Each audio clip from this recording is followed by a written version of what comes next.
Hey there folks, Tim Slade here from the eLearning Designers Academy and community. Thank you so much for checking out today's how-to workshop where we're going to be looking how to get up and running with the e-learning design and development process. So if you're completely brand new to e-learning or you're working to make the transition into e-learning or instructional design, today's session we're going to take a really good deep dive and overview of the actual practical, tangible steps that you need to know to design and develop e-learning content. Now, if you've never watched our how-to workshops before, they're meant to be practical sessions to give you tips and tricks on all things e-learning design, instructional design, articulate storyline, visual design, and everything else in between. Now, if you happen to be watching this on YouTube, make sure to click that like, subscribe, and that bell button to get alerted the next time I publish a video like this one. And of course, make sure to join us in the e-learning designers community where you can connect with me and others who are looking to grow their e-learning skills, build their portfolios, and of course, build and grow their careers. All right, so getting started with e-learning design and development. I want to start today's session by telling you a little bit about my very first e-learning project. I've told the story a million times before about how I fell into e-learning by accident, but here's the abbreviated version. I used to catch shoplifters for a living. And one day my boss came along and he said, "Hey, you're great at catching shoplifters. Why don't you teach others how to catch shoplifters?" And so to make a long story short, I ended up applying and getting hired as a training coordinator within our corporate loss prevention training team at Kohl's department stores where I was working at the time, catching shoplifters. And I moved myself across the country and I started working at the corporate offices there in Milwaukee. And my very first e-learning project was to create a series of 5 e-learning courses on the process for catching shoplifters. And it was a complicated project, not only because it had 5 courses. I mean, building one e-learning course is scary enough if you've never done it before, but it was 5 individual e-learning courses on the whole process. And it wasn't just, a typical e-learning course. This one involved a lot of video. We went out to the stores, so you can see this image here on the right. We went out into the stores and we hired all these actors and we filmed and recorded all of these different shoplifting scenarios. And at the time, the only tool available to me was Articulate Studio, which I'd never used before. It was a PowerPoint-based plugin that would convert PowerPoint slides into e-learning. And at the time, if I'm being completely honest, I had no clue what I was doing. I didn't know what e-learning was. I didn't know what instructional design was, let alone how to use Articulate Studio. I had never storyboarded a project before. I'd never project managed a project before. I'd never worked with stakeholders or subject matter experts, and I didn't know what the difference was between the two, let alone how to even create this e-learning project. And as I look back on it, what I realized, what I did was I faked it. I faked my way through that project. I stumbled through it, and I did something that I call FITFOing. I FITFO'd myself through that project. And for those of you who aren't familiar with FITFO, it's an acronym, and I apologize, excuse the language, I'll bleep myself out. It's called figuring it the fuck out. I had to figure it the fuck out to get that project done. I literally FITFO'd it. But it was through that process that I through that project, through those 5 projects, and through several other projects after it, I started figuring out what my process was for designing and developing e-learning. And that's what I want to cover for you all today. So if you're new to e-learning or you're wanting to get into instructional design where you might be focusing on e-learning development, there's going to become a point where you're going to go, gosh, I have no clue what I'm doing. How do I move from a simple training request to a fully developed e-learning course? We're going to talk about those actual, tangible, practical steps throughout it. Here's some more screenshots from that awful e-learning course I created. It had a bunch of bullet points. I mean, it wasn't, I thought it was pretty impressive at the time. And the video stuff that we created was pretty cool. I wish I had samples of that. Bullet points, some bad, stock imagery, and some click to reveal stuff. We'll revisit this a little bit later when we talk about interactivity. Now, the reason I put together today's how-to workshop is because one of the things that nobody tells you when you're a new e-learning designer or you're getting into e-learning design is how complicated the creation of an e-learning course might be. I think there's this disparity between our expectations and reality. Our expectations is it's just, okay, cool, I'm going to create an e-learning course. I'll use Articulate Storyline. I'll create it. Done. We'll move on to the next project. The reality, though, is that e-learning design and development is way more complex than the creation of other types of training content. If you're designing let's say an instructor-led workshop, right? You might develop some slides. You might put together a participant guide and a facilitator guide that has some bullet points of what you want that facilitator to talk about.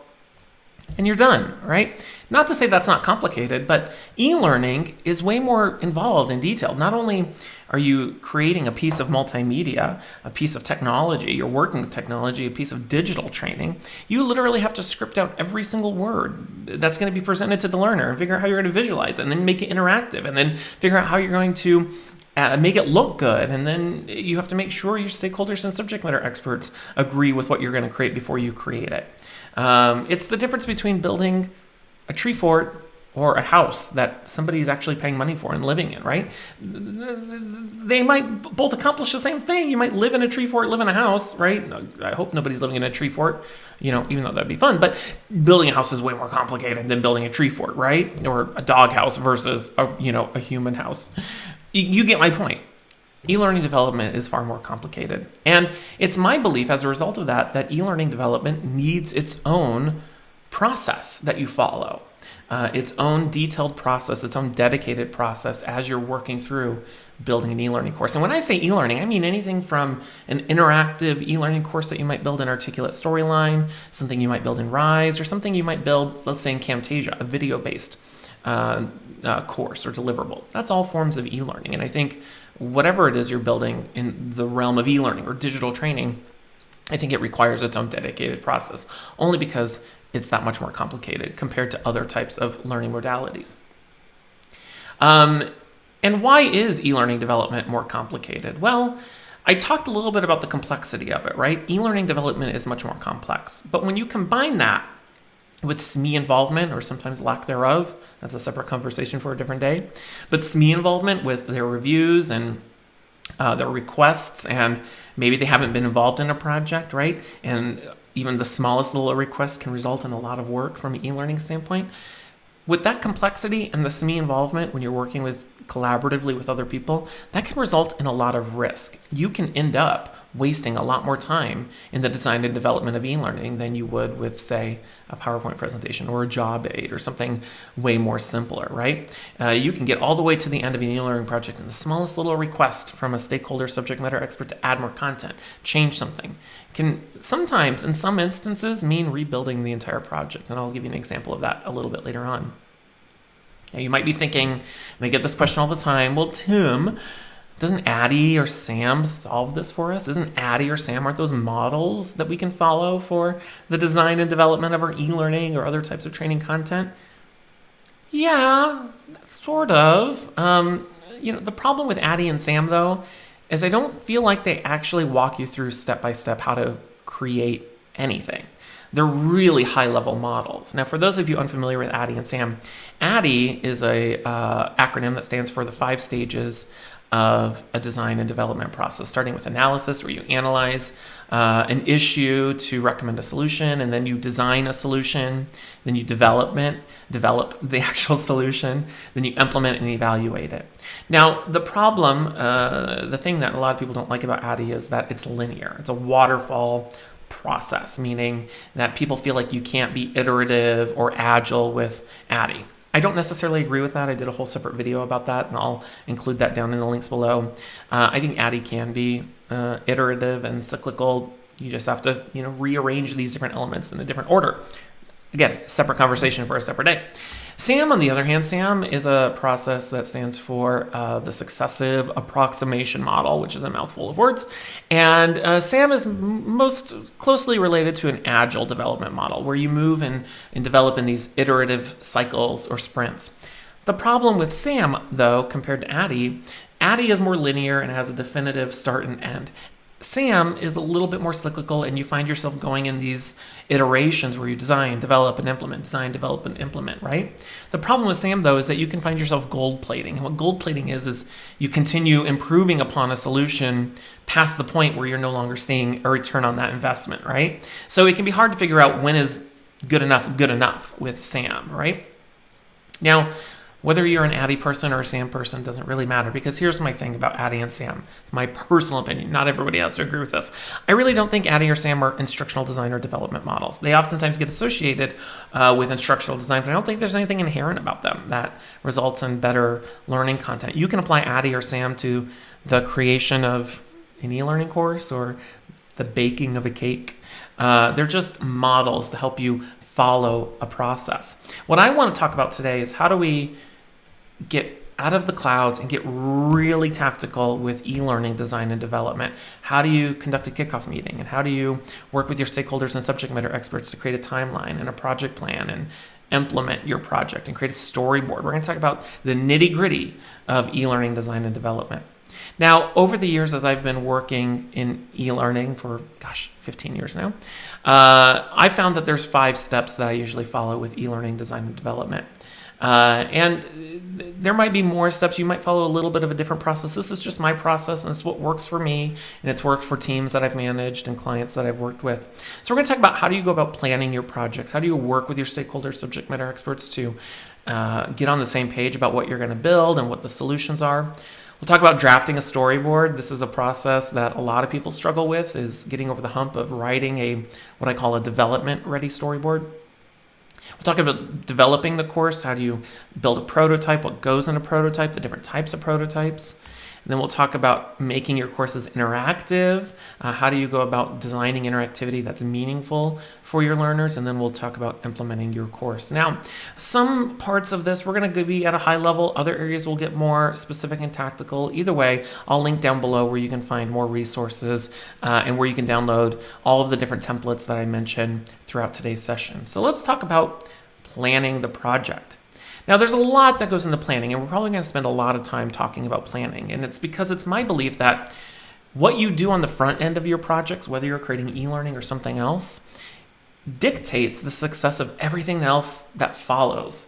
So the more work you put into planning your projects really well, especially your e-learning projects, the more you're going to be successful throughout the development of it, and the less likely you're going to encounter scope creep and all of the other nasty things that happen when you're working on projects, specifically e-learning projects. So we're going to talk about how do you respond to a training request, conducting kickoff meetings, conducting a needs analysis. We'll talk a little bit about action mapping and how that plays into the planning of your projects, designing a training solution, and then draft a project plan and timeline. Now, before I continue, I want to mention this. Bullet points 1 through 5 are going to be modality agnostic. And what I mean by that is they're not exclusive to e-learning.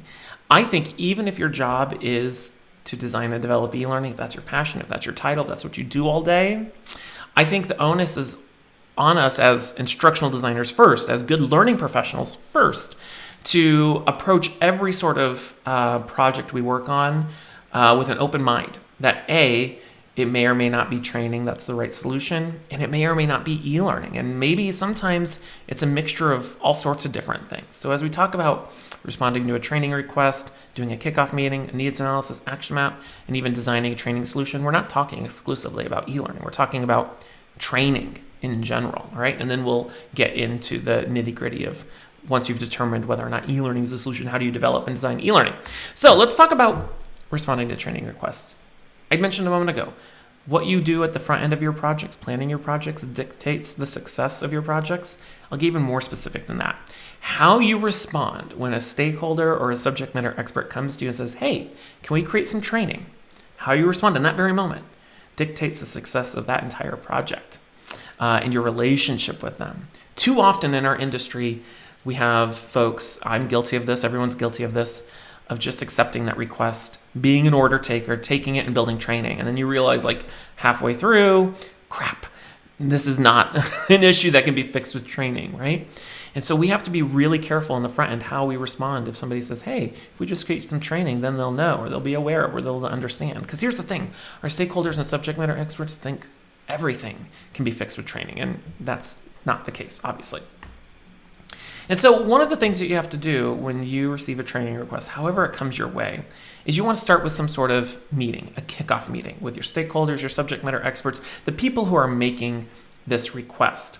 Now, oftentimes in our industry, a kickoff meeting is viewed as a singular event. It's something you do at the start of a project to get everyone on the same page and to plan the project that you're about to work on. And yes, while that's true, I actually divide my kickoff meetings into 2 separate meetings, depending on where you're at in the project.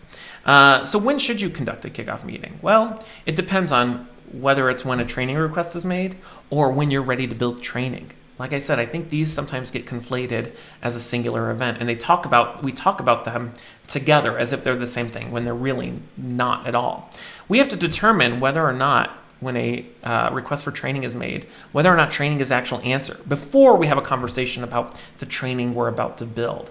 So when you get a training request, the first type of meeting you want to have, whether it's virtually, whether it's in person, whether it's asynchronously over email, however you go about having this conversation, the first type of kickoff meeting you want to have with your stakeholders as subject matter experts is one focused on understanding why they think they need training. What's the performance issue that they're seeing with their learners? What is it that they need them to do differently on the job? This is a meeting that's focused on stakeholders because it's usually the folks making the training request. It's focused on business and performance outcomes, and usually it results in conducting some sort of needs analysis. Again, this is the initial conversation you're going to have to understand why they're coming to you asking for training, and then the next step is you actually going to validate everything that they're telling you.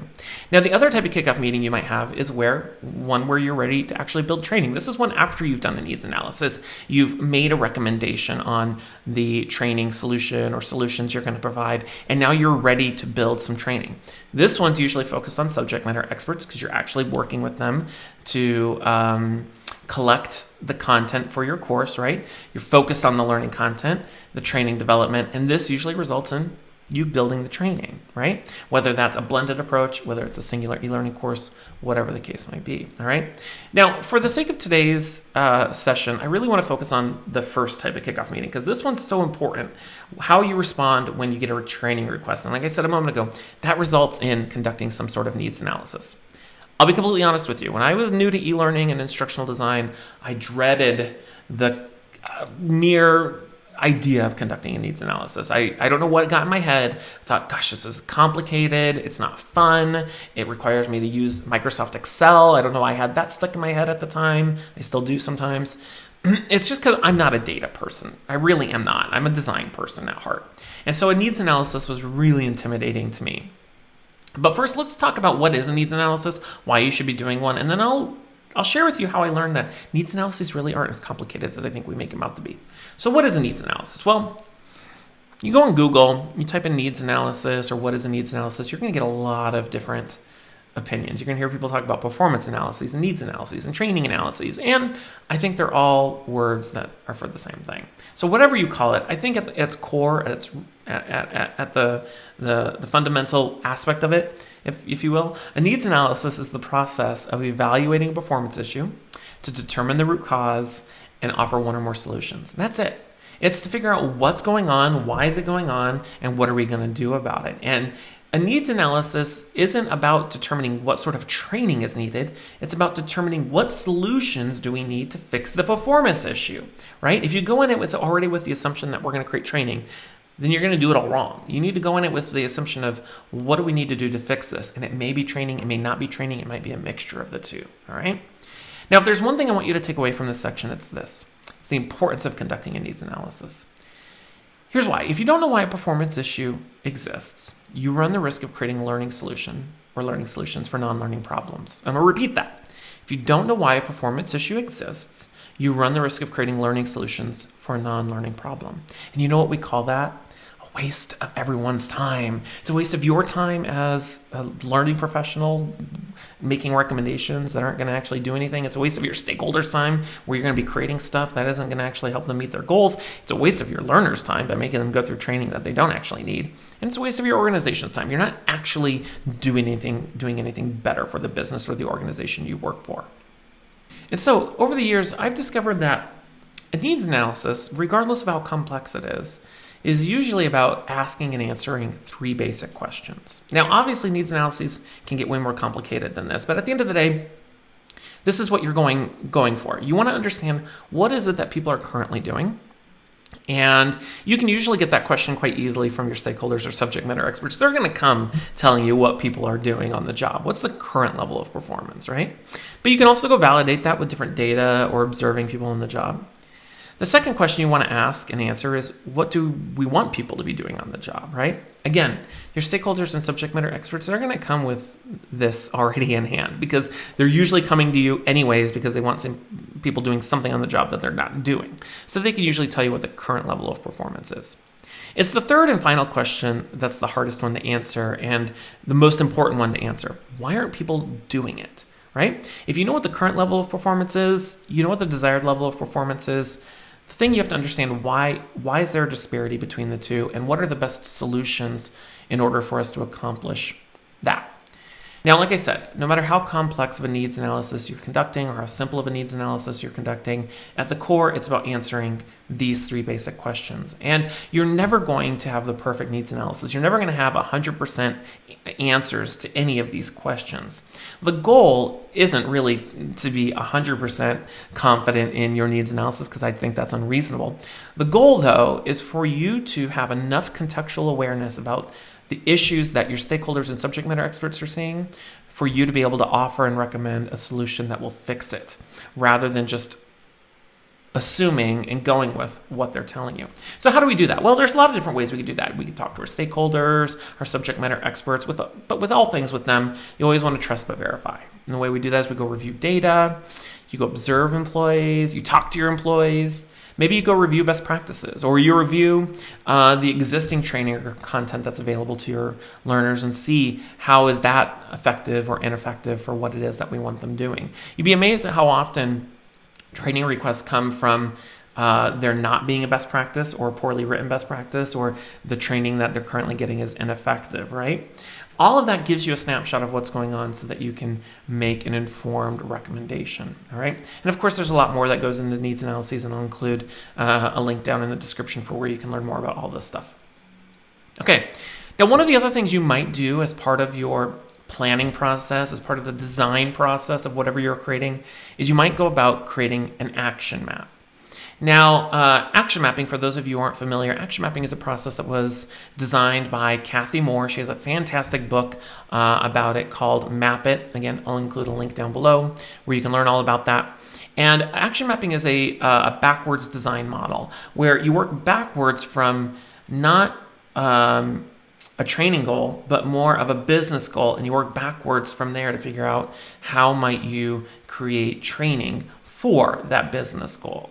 And so I won't go into a whole lot of detail with action mapping, but it's a really great process that you can use to help you ideate from whatever business goal your stakeholders and subject matter experts are trying to achieve, and working backwards to figure out how you might do that from a training standpoint.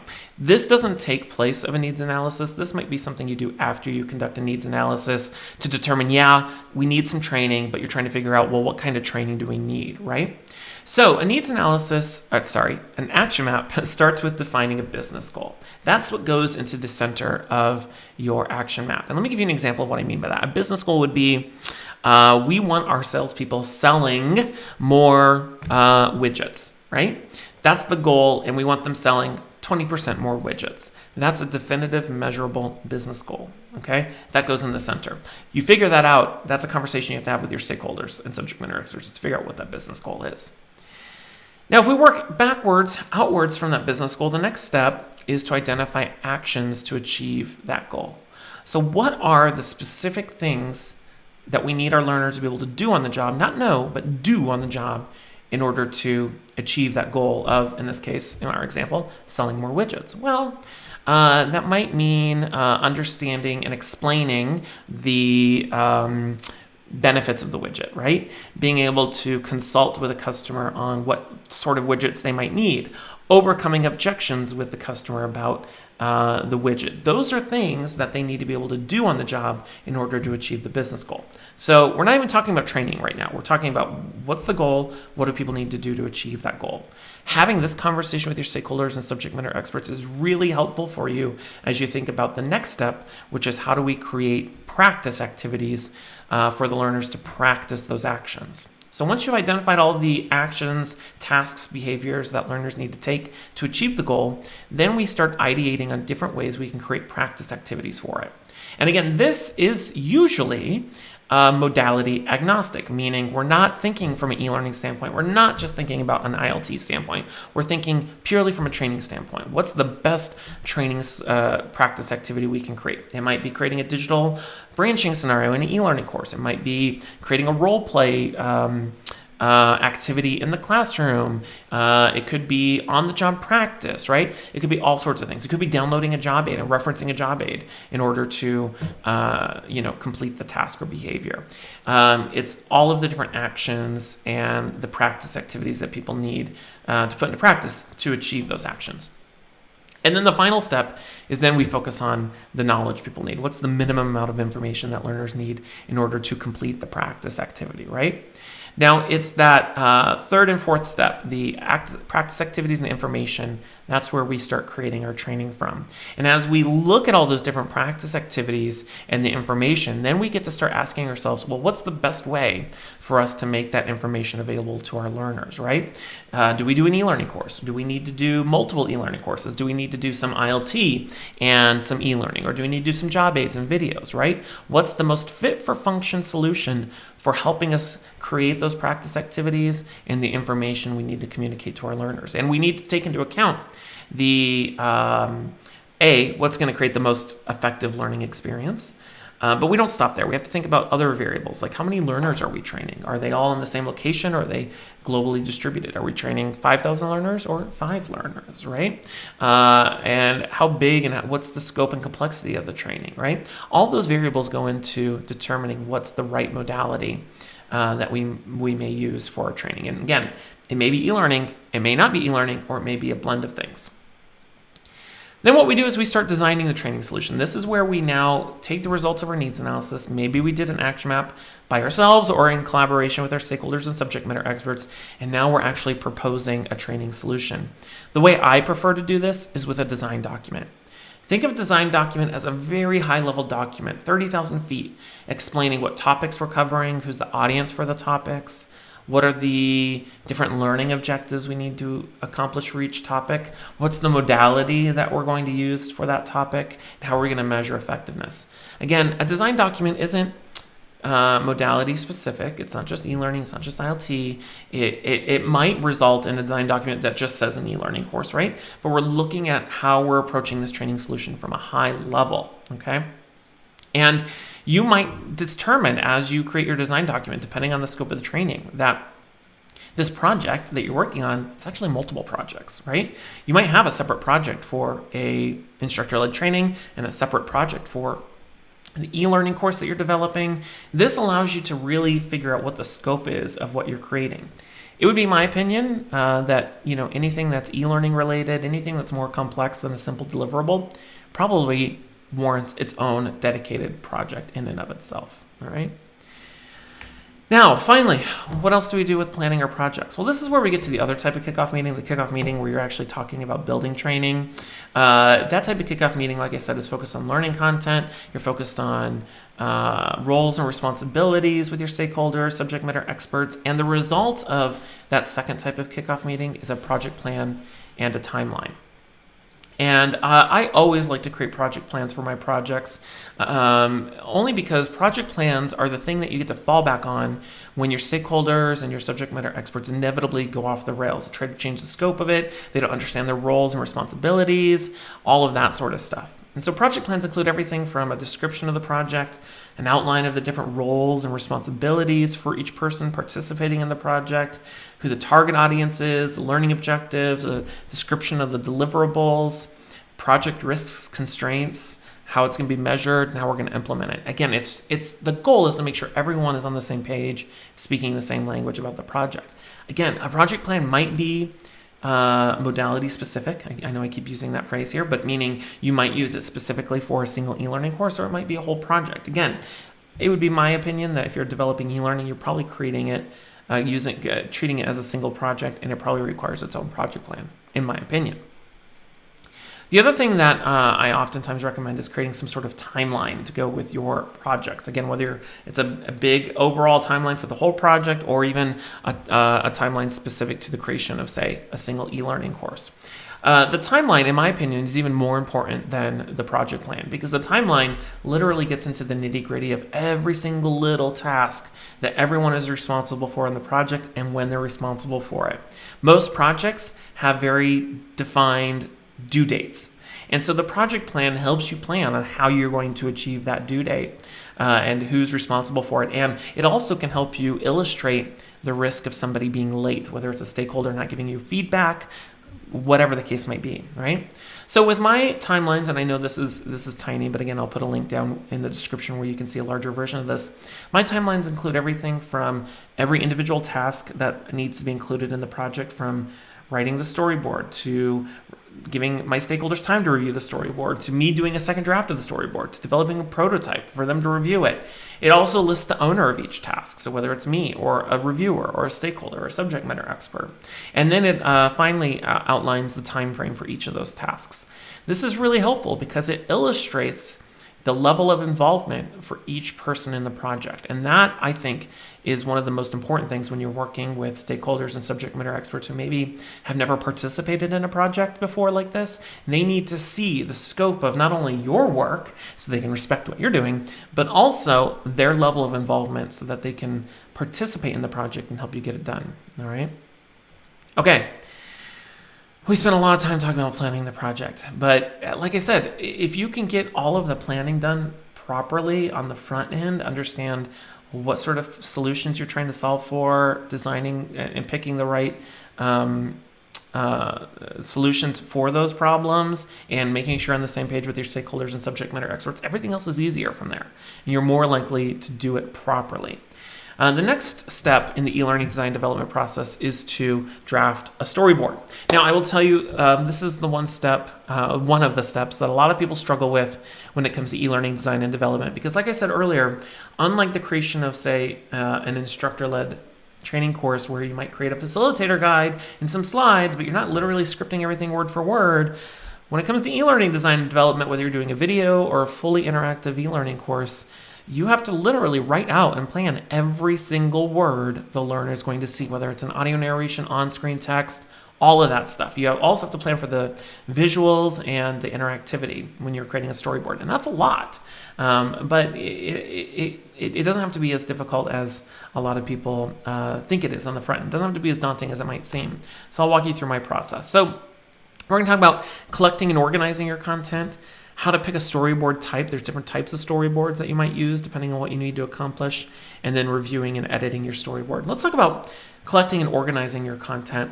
And let's first talk about what is a storyboard. Let me answer that question first, because this is one where, depending on who you ask, you're going to get different answers. So it's my opinion, an e-learning storyboard is a written document that outlines the learning content slide by slide or screen by screen. It is like a blueprint for a house. That is the level of detail I like to have in my storyboards. As you think about, how people go about building a house, an architect draws a blueprint, and it is so detailed that somebody could theoretically go build that house having never worked with the architect, right? Now, storyboards traditionally, before I got into e-learning, when I thought of a storyboard, this is what I thought of. I thought of like this, what you see when people create movies, right? These little cells where you draw and script out, or not script out, but you draw and illustrate every single scene in a movie. And yes, this is a storyboard, and there are e-learning storyboards that are similar to this. I'll show an example of this. In my opinion, an e-learning storyboard is kind of a combination between a script and a visual storyboard like this one that you might have for a movie. Now, like I said a moment ago, storyboard's like a blueprint for a house, right? It has so much detail that somebody can build it. But I want to explain why this is so important before we move forward. Let's say we're building a house, right? Here's what doesn't happen. You don't just go to a construction company saying, I want a home. I want a 3-bedroom home with 2 baths. Okay, they don't just go to like the Home Depot or the Lowe's and grab a bunch of building supplies and then start building the house, right? You want to make sure, the floor plan works out the way you want it. Is it 1 story? Is it 2 story? Is it craftsman style or modern or traditional looking, right? Is it 2-car garage or 3-car garage? And where are the bathrooms and bedrooms laid out, right? Those are all things that you probably want to know as a homeowner, future homeowner, before they start construction on the home. Because otherwise, here's the risk, right? Let's say you build the home and never seeing a blueprint, which is ridiculous, right? When you think about it. Let's say they build the home and then you realize, gosh, I really wanted that kitchen over there. Well, that's not going to happen, first off. And even if you really wanted it to happen, it would mean, rebuilding the house. That's not feasible. That's why we do blueprints, right? You can see the layout of the home. And if you want to move the kitchen, well, it's really easy to do that in a blueprint. You just erase the kitchen and redraw it over here. Maybe it takes a couple hours, right? Same thing is true with e-learning. A storyboard gives your stakeholders and subject matter experts, as well as you, the opportunity to review and edit what you're going to build before you build it from a content standpoint, so that you don't get yourself in a situation where you develop a whole course, you get to the end of it, and then you realize, oh, we needed to include this, or I don't want that there. And then you might have to rebuild the course. And you'd be amazed. The smallest changes to a fully developed course can sometimes mean hours and hours or days or even weeks of rework, right? Not to say a storyboard completely alleviates that from happening. There's always that risk, but it reduces the chances of it. Okay, so here's an example of what a storyboard looks like. This is an example of a written storyboard. And like I said, it has so much detail in it that somebody could theoretically take the storyboard, having never worked with you, maybe the person who drafted it, and build that course. That's the level of detail that I typically like to see in storyboards. And that's what I refer to as a development-ready storyboard. Now, the first thing you want to do before you start writing a storyboard, because when you think about this can be overwhelming enough. Thinking about all the audio narration or on-screen text that you want to include in your course and how you're going to structure your slides and the flow of your course, that can even be overwhelming to get started with, especially when you have a bunch of raw content sitting around you, right? So what I like to do is I like to start by creating an outline, organizing the content by creating an outline. Now, the way that I typically do this is I usually use sticky notes in like a whiteboard or a wall, where I'll take all my content as I'm reading through it and processing it and I'm understanding everything that needs to be covered in the course. What I'll start doing is I'll start writing sticky notes for all the topics I need to include in my course. So I'll create a sticky note for my main topics. It might be 3 sticky notes, it might be 10 sticky notes. I have no idea, right? Depends on how much content I need to include in the course. And then from there, then I'll start creating more sticky notes for all the subtopics, and I'll start organizing it in some sort of, meaningful way. And that might involve combining topics or splitting things out or removing nice to know information. It's, again, you're affinitizing all of the information that you need to include in the course. Then from there, what I'll do is I'll start adding some other slides. Like I know I need to have a slide for the introduction, a slide for my learning objectives, maybe one for a conclusion or a quiz at the end of the course, and I'll start creating sticky notes that represent all of that. And then from there, I'll start drawing arrows. I'll start ideating on the way the course will flow from one thing to another. And this might involve me realizing, oh, I want there to be a main menu, and then it's going to branch. And then I'll add sticky notes for where I might include some interactivity, like a learning scenario or a system simulation, right? It's helping me plan the structure of my course. What this gives me, once I've organized everything, and what I want to say and how the learner will flow, is it essentially gives me the skeleton of what my course will be like so that I can start storyboarding it. Now I know each individual slide I need to start designing for and storyboarding for. It's a springboard into storyboarding. Now, I use sticky notes oftentimes in the initial stages of creating my outline. Then I eventually move to an online tool. One of my favorite tools to use for creating outlines in a digital format is Miro. Miro is a free tool for mind maps and Kanban boards and all sorts of other really cool stuff you can do with Miro. But I'll usually do this to create a digital outline of my course. Now, I don't always show this to my stakeholders and subject matter experts. Oftentimes, this is just for me to plan out the content before I start storyboarding. And again, it gives me kind of the skeleton and the guide, the map to help me start storyboarding. Now from there, it's time to storyboard. This is where, pen hits the paper or your fingers hit the keyboard or whatever weird expression you want to use. This is where you actually start writing and typing out your storyboard. And the first thing you need to do is pick a storyboard format. Now, if you were to go ask 10 e-learning developers or instructional designers what a storyboard looks like or what should be included in it, you're going to get 10 very different answers. Or if you ask them to share their storyboard template, you're going to see 10 very different templates. There is no right or wrong way to structure or create a storyboard. For me, if they fall into two categories. Again, this is just my opinion.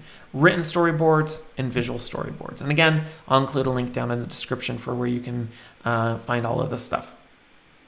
You have to make an informed decision about what type of storyboard you want to use for your projects, and there are pros and cons to either of these. A written storyboard is just that. It's written. It has words, and it doesn't have any visuals.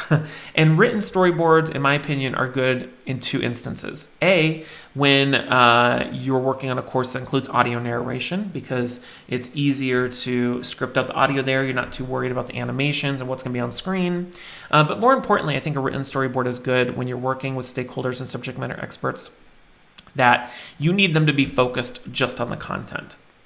You don't want them getting focused on the visuals or the lookup. You just need them really to focus on editing the content, making sure it's accurate, includes everything that you need them to include. I like using written storyboards because most of the clients I work with, they've never worked on an e-learning project before. And so I think a written storyboard helps them really focus in on the content of the courses. Now, on the other hand, we have visual storyboards. Visual storyboards are similar to written storyboards, and they usually include some sort of visual element that mocks up the look and feel of the course. In my opinion, there's two instances when visual storyboards are good. First, when you're working on text-based courses that don't have audio narration. Visual storyboards are good because you can lay out the text on the little mock-ups. You can see how all the text is going to be laid out and whether or not you need more than one slide for all the on-screen text that you'd have to include, because when you're creating a text-based course, that's the only way you can communicate the information is by putting text on the screen. And it's also good when you're working with stakeholders and subject matter experts who you have really good trust with and they're familiar with e-learning design and development. Those sorts of subject matter experts, reviewers, clients, stakeholders, they can look at something like this and they won't get too obsessed about the look and feel because they know they're just mock-ups. On the other hand, like I mentioned earlier, with people who are new to e-learning design and development, they'll sit here and look and they'll send you feedback. No matter how much you tell them it's just a mock-up, they'll go, is that really what the characters are going to look like? Like a little blue circle with a rounded rectangle? Or is the course going to be all blue like that? Is that really what we're going to make the course look like? Or can we add additional colors, right? No matter how much you tell them it's just mock-ups, you're going to get that feedback. And it's one of those moments where you realize there's nothing you can ever say to stop that. And so you have to let it not annoy you, despite the fact that it will annoy you for the rest of your career. That's the pros and cons of a visual storyboard, okay? And visual storyboards, can look and be formatted in all sorts of different ways as well. Now, it's my preference whether you choose to use a written storyboard or a visual storyboard. You choose a tool to storyboard them in a way that you can send them off to your stakeholders and subject matter experts to open and edit and add comments to. So I always do my storyboards in either Microsoft Word, PowerPoint, Google Docs, something that people can open up on their computers and edit and suggest changes, add comments, etc., etc. Personally, I'm not a big fan of storyboarding directly in the e-learning authoring tool in which I'm building the course in. You'll hear some people say, let's storyboard directly in Storyline. Well, no, I'm not a big fan of doing that because yes, we can publish it to Articulate Review and people can comment there, but they can't actually, track changes or edit stuff there. So use a tool that other people can open and edit. Okay, so you've written your storyboard. That takes time. That's a process. If you've never written a storyboard before, I promise you, it's going to take a hot minute to figure that out. What you want to do from there is you want to review and edit your storyboard. What you don't want to do is write a storyboard in a silo, then go into development and never allow your stakeholders and subject matter experts to review it. You always want to allow them to review the storyboard so that you can go back and edit it. Again, it's like the blueprint for the house. You're not going to build the house until the blueprint's finalized. You're not going to build your e-learning courses until the storyboard is finalized because you want to be on the same page about what's going to be covered in the course. I typically do 2 review cycles. I'll have the initial review cycle for the storyboard, and then I'll make edits, and then I'll let them review it one more time. If I'm lucky, it'll stay to 2 review cycles. Usually you'll need more because you'll send it off a review, you make edits, and then they discover, they need to involve somebody else in the review. They want to get a second opinion. You want to get all of that review done early as possible in the process before you start development, because you don't want them putting new eyes on the course after you spent all of that work developing it. It will happen, but you want to try to avoid it at all costs. So draft and review. You do that over and over again as many times as it takes to finalize that storyboard. Okay, so we talked about planning the project. We talked about drafting a storyboard. This leads me to my third step in the e-learning design development process, which is to develop the course. This is where you actually start creating and building the thing that you've worked so hard to design. In this section, we're going to talk about picking an e-learning authoring tool and how you go about doing that. We'll talk about developing a prototype, and then we'll talk about interactivity. So the first thing you need to do is pick an e-learning authoring tool. Now, I'll be completely honest, this is probably something that you will decide before you start storyboarding.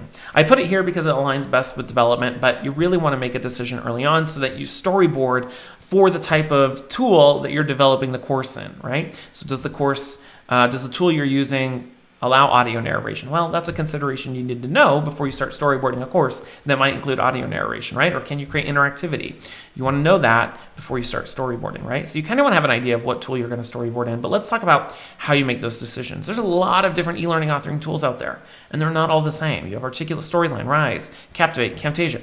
Those are just some, and then there's a lot more out there that are all very, very different. Articulate Storyline is probably one of the more popular tools out there on the market. If you look at any sort of instructional design job or e-learning job out there, more often than not, it's going to list Articulate Storyline. And Articulate Storyline is a full-fledged e-learning authoring tool. You can create almost anything you can imagine, which is great. You can create really great learning experiences. The drawback there is it takes more time. It's more complicated, right? So you want to consider how much time you have to develop. Is it necessary to create something like that complicated in Storyline? What's the shelf life of the course, right? Is it only do you need to touch it and update it again after a few months, or will it, be valid and accurate for a long period of time? Rise, on the other hand, Rise is another product by Articulate. Rise is a really, really simple, easy to use e-learning authoring tool. It's web-based. It's optimized for mobile learning, but it's a text-based course or a text-based e-learning authoring tool. And so you have to consider whether or not that's going to work for the learning experience you're trying to create. The pro of it is it's really fast and easy to create content in. So if a stakeholder says, hey, we need to create an e-learning course and you only have a week, I'm probably going to use Rise over Storyline. Then we have Captivate. Captivate's very similar to Storyline. Guess depending on who you ask, I'm not a big fan of Captivate if I'm being honest, but it's the main competitor to Storyline. It's a little bit more cumbersome to use, but it's another one out there. If it's all you got, then that's fine. And then there's Camtasia. Camtasia is a video-based tool, allows you to create video-based content that's not interactive, even though it does have some interactivity features. It's primarily used for video-based content. And then there's a whole bunch of other tools out there. There's Lectora, and there's a whole bunch of other ones that create all sorts of other different types of experiences. The thing you really have to ask yourself is what type of learning experience are you trying to create for your learners, and pick the right tool that works for that, all right? Okay, so once you pick the tool, now it's time to start developing a prototype. Now, a moment ago, we talked about storyboards, right? And now we're going to talk about prototypes. And I think one of the mistakes a lot of people make in our industry is they make assumptions that these two things are very, very separate, when in reality, I think they're the same thing on a different spectrum, if that makes sense. You'll understand what I mean here in a moment. When we talked about storyboards, we talked about outlines, we talked about written storyboards, we talked about visual storyboards. Those are all the same thing with different levels of fidelity, meaning a course outline is really high level, doesn't include a lot of detail, and the written storyboard has more detail. A visual storyboard is even more detailed than a written storyboard. And prototypes, I view as being on that same spectrum, whereas from a visual storyboard, we move into a visual prototype, then we move into a wireframe prototype, and then we move into an MVP prototype, right? And what you want to determine, same thing with storyboards, picking the right type of storyboard that fits your needs. You want to pick the right type of prototype that fits your needs. So we're moving from a storyboard into a higher level of fidelity as we design and develop our course. Now, there are three main types of prototypes. Again, you ask different people, you'll get different opinions on this.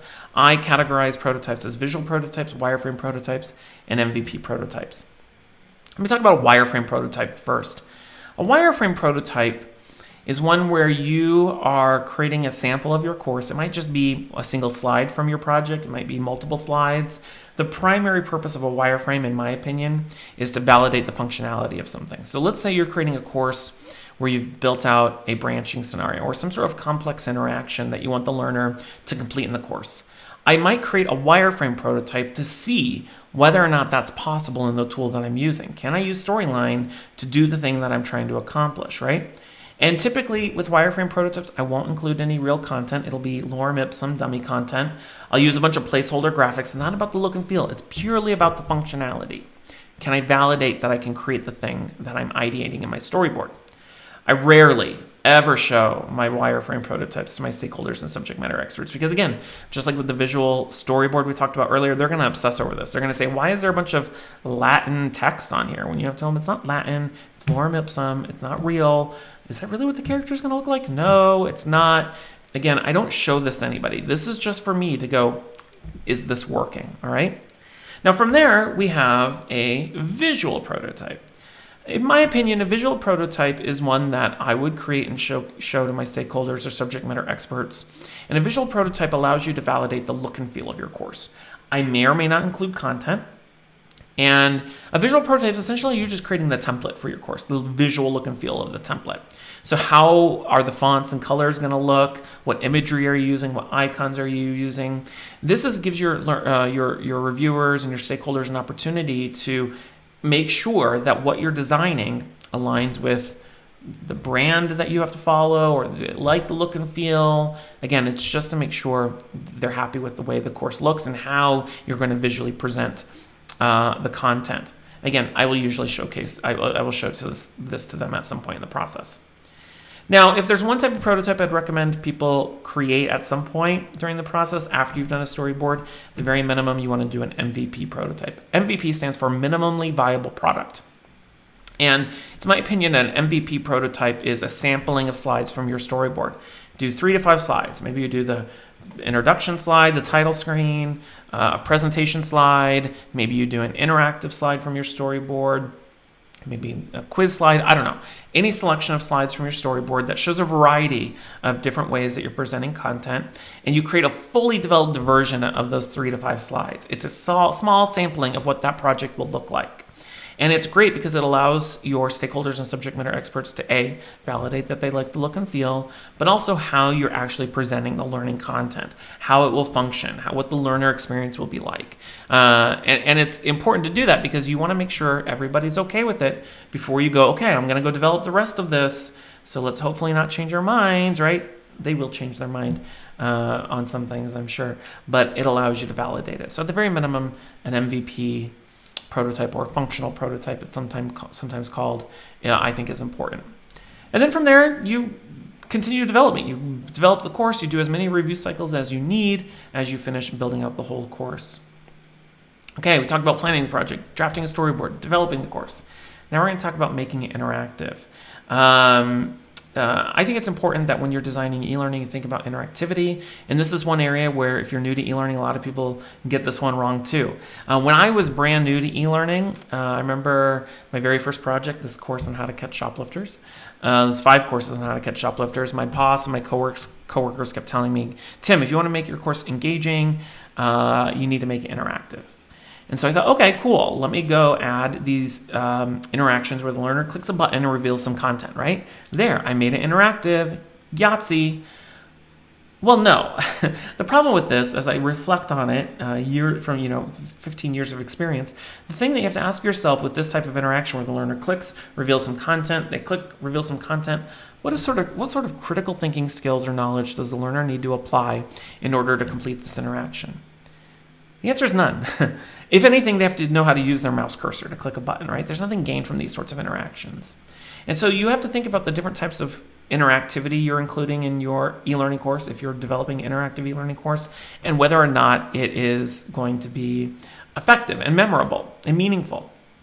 So let's talk about why you would want to incorporate interactivity, and then I want to talk about click-to-reveal interactions versus decision-based interactions. So why interactivity? Well, when you create interactive e-learning, it gives your learners an opportunity to use their critical thinking skills, right? To make a decision. It promotes critical thinking. Interactivity can also provide a sense of accomplishment. They might do something and do something the right way and get some good feedback, and then they accomplish something. It's part of the learning process. And then it can also encourage reflection, right? So let's say a branching scenario, the learner does the wrong thing, you give them some feedback, they can reflect on the decisions that they've made. And they can do it in a safe environment. It's in an e-learning environment, just like any sort of training environment. So they can do the wrong thing and not hurt anybody in the process, right? And the way that we do that is through different types of interactivity. And there's two different types, or the way I categorize interactivity is into two buckets: click-to-reveal interactions and decision-based interactions. Click-to-reveal interactions are anything where the learner clicks and reveals content. They click and reveal some text, they click and reveal a video, they click and reveal an image, whatever it is that they're being revealing, they're clicking and revealing something. Now, there'll be some people out there who tell you that click-to-reveal interactions are a total waste of time and they don't belong in e-learning whatsoever. I disagree with that. I think there's a time and place for click-to-reveal interactions. What's more important is that we are managing our expectations about what click-to-reveal interactions can and cannot accomplish. So click-to-reveal interactions are good when you want to maybe organize content in a meaningful way, like maybe you're outlining the steps of a process, like the customer journey, right? It can help learners memorize and organize that information in their mind. Click-to-reveal interactions can also reduce on-screen text. Sometimes that's just what you need to do. So the learner clicks, reveals some information. Maybe that information gets used later in the course as part of a decision-based interaction. And click-to-reveal interactions can also be used in tandem with decision-based interactions. So in this example, we have a drag-and-drop scenario where the learner has to figure out how to respond to this customer. Well, they might click on this little green bubble button here and then reveal a checklist of information that might help them complete the interaction, right? So click and reveal interactions have a time and place, but they don't help learners put skills into practice the way decision-based interactions can. So decision-based interactions, on the other hand, are any sort of interaction where the learner has to think about the decision they're about to make, and then there's some sort of feedback, right? The simplest form of a decision-based interaction, in my opinion, is a quiz question, a knowledge check, right? You have a question, you have some options, the learner clicks, they get it right or wrong, they get some feedback. But you can also create scenario-based decision-based interactions where maybe you present the learner with a scenario and then they click and then they get some feedback and then it takes them down a certain path, right? That would be some sort of decision-based interaction as well. And what you want to do ideally is, as you think about the action map you created earlier, you want to be able to bake in all of those different practice activities into your decision-based interactions, whether it's a scenario or something else. All right. So you want to make your courses interactive, but you want to be very intentional about the type of interactivity you use. Okay, so we talked about making it interactive. The final section we'll talk about, or the final step in the process, is implementing your course. You know, if you spend a lot of time planning your project, you draft a storyboard, you create a beautiful prototype, you develop the course, you add all sorts of great interactivity, all of it is kind of pointless if you don't properly implement the thing that you created, implement the course that you created. I can't tell you how many times in my career where I've built amazing training only for it to fall flat on its face because we didn't think about implementing it properly. Now we're going to talk about publishing the course, we'll talk about evaluating, and we'll also talk about retrospectives. And there's a lot more that goes into implementation, but I think these are some of the more important steps. So let's talk about publishing the course. One of the things you have to determine early on in the process is how you're going to make your course available to your learners. Is it something that is going to be delivered in an LMS, and do you need to track that course? And then you want to put it in an LMS, or is it something that can just be published on your intranet, on the web, because you don't have tracking? Maybe it's a video. How does that go out? How are you communicating that training content is out there? Is it going to be assigned to them in the LMS, and do learners get some sort of notification, or are your stakeholders going to help you deliver it with some sort of launch campaign? You want to make sure there's clear steps and parameters on how your training is being implemented and who's implementing it, all right? I one time worked on a course where we spent weeks developing this amazing course, and I thought my stakeholder was going to implement it with their target audience. They thought I was going to implement it, and nobody implemented it. You know what I mean. Nobody launched the course. And so like a year later, we went and looked at who took the course, and there was like 6 people who took this course. So you have to make sure there's really clear communication between your stakeholders and subject matter experts on who is launching the course, communicating it out to the learners, and who's tracking whether or not people actually take it. All right. Let's also talk about evaluating the course. Now, one of the things you want to do, if you've done a good job planning out your project and planning what sort of business goals you're trying to achieve through your course, you hopefully want to evaluate whether or not you went out to, you actually achieved them, right? And in the world of learning and development, you may or may not be familiar with Kirkpatrick's 4 levels of evaluation. There are 4 levels that you can use to evaluate different aspects of your course, and as you move up to different levels, it gets more complicated. There's level 1, which is reaction, level 2, which is learning, and 3, behavior, and 4, results. Let's talk about each of these. Level 1, reaction, measuring learner reaction, is the simplest, lowest level evaluation you can incorporate into your training or into your e-learning courses. And typically you see this as some sort of post-course survey. So learners get issued a survey to ask them, did you like the training? How did you like it? What would you improve upon it? And these are great if you plan on doing something with the data. Too often organizations include post-course evaluations and then do nothing with the data. And so for that reason, I'm not a big fan of them, because most people don't do anything with the data. So if you're going to do some sort of post-course evaluation, make sure you actually look at the data and then figure out how you're going to improve the training in the future as a result of it. Now from there, we have measuring learner knowledge. This is a level 2 evaluation. Typically, you see this as some sort of quiz after the course. Learner takes a course, they take a quiz, now you're able to measure, did they retain information? Again, if you're going to do a level 2 evaluation as some sort of knowledge-based quiz, do something with the information. Evaluate, are certain people getting certain questions wrong, and maybe you need to improve the training. I will also tell you, I'm not a big fan of using level 2 evaluations as a way to measure or definitively say that people accomplished or remembered the thing that we taught. Too often people do level 2 evaluations as quiz questions immediately after they took the course, and you're just evaluating, did they memorize the thing in that moment that you just taught them? Chances are, yeah, they probably did. It'd be different if you waited a couple weeks to evaluate that, right, and measure learner knowledge. Again, same thing. If you're going to do it, do something with the data. All right, then from here we have measuring learner behavior. This is a level 3 evaluation. This gets more complicated. This is where we're actually measuring, did we change the way learners do things on the job? Now, there's a lot of different ways we can measure learner behavior. Maybe you go out and observe employees and observe that there's been a behavior change. Maybe there's some sort of self-reporting, or you talk to your stakeholders and subject matter experts to actually see, did behavior change on the job? This one, again, it gets a little bit more complicated. Then we have level 4. This is the most complicated one. This is measuring business results, meaning did our training actually move the needle in some sort of meaningful way for the business? Again, this one's more complicated to draw a direct correlation from your training to the business results. One way to do this that I've done in the past is by doing A/B testing. So you launch a training solution, an e-learning course or a blended training solution, and you have a group of learners go through it, and then you compare them to a group of learners who didn't go through it, a control group, and then you see, did we have a change in behavior and then also a change in the business results as a result of the training, right? Again, that's going to require more time, more effort. Not all organizations have time or capacity for that.